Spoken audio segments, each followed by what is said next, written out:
జగన్ వాహనం కిందన సింగయ్య పడి చనిపోయాడన్నది ఫోరెన్సిక్ రిపోర్ట్ వచ్చింది అన్నటువంటిది తాజా వార్త.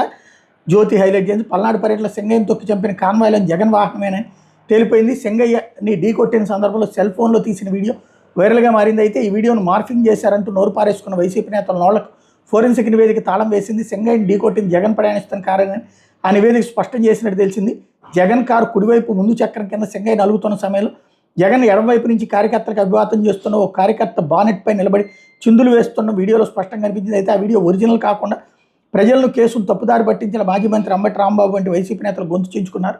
అది బాబు కల్పిత దృశ్యం అంటూ మరణ దృశ్యం అంటూ జగన్ సొంత పత్రికలో రోతరాతలు రాశారు. ముందుగా ఎస్పీ కారు నెంబర్తో సహా ప్రకటించారు. ఆ తర్వాత మార్ఫింగ్ వీడియోని ప్రభుత్వం సృష్టించిందని జగన్ కేసులో వాదనలు వినిపించారన్నటువంటి వార్తని హైలైట్ చేశారు. ఇక్కడ సమస్య ఏంటంటే వీడియో ఒరిజినల్లా ఇది ఇక్కడ ఫోరెన్సిక్ కూడా దాంతో వర్కౌట్ కాదు, అది వేరేగా పంపించాలి. నెంబర్ 1. రెండోది, అసలు ముందు ఆ వాహనాన్ని స్వాధీనం చేసుకున్నారు కదా, దానికి ఆ బ్లడ్ స్టెయిన్స్ అవి ఉండాలి. సింగయ్య శరీరం మీద ఉన్నటువంటి దాంతో పోలాలి. అది అసలు తేల్చాల్సినటువంటి అంశం ఇక్కడ.